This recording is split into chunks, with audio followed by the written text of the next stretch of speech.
So Sunmee, can you share for us the key elements a storyteller needs to keep in mind? Everything that you guys have been doing is leading up to this final section of your story. Act 1, you've hopefully established your character, your world, the conflict, the inciting incident that propels the story. And then in Act 2, you're kind of exploring the goal, the obstacles the character is facing, the stakes involved, and a B story if there's one involved. And Act 3 is basically the ending, the conclusion to everything that you've been building up to this point. To further break down Act 3, we can think about it in two basic parts, which is the climax and resolution.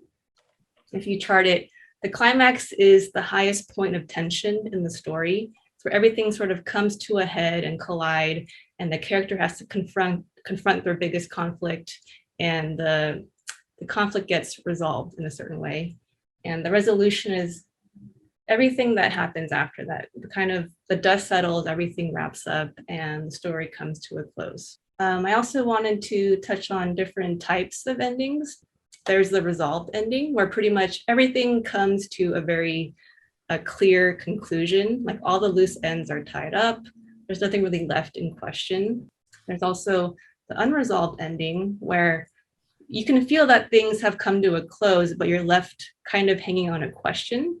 There's also the ambiguous ending, where it's kind of up to the audience's interpretation as to what just happened and how things ended for the character. And the epilogue, again, showing how the characters' lives have changed once everything has happened.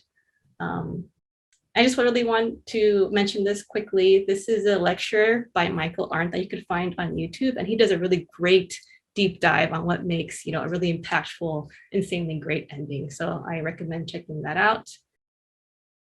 And lastly, I think these are some great questions to think about as you craft your Act 3. You really want to be able to answer these three questions.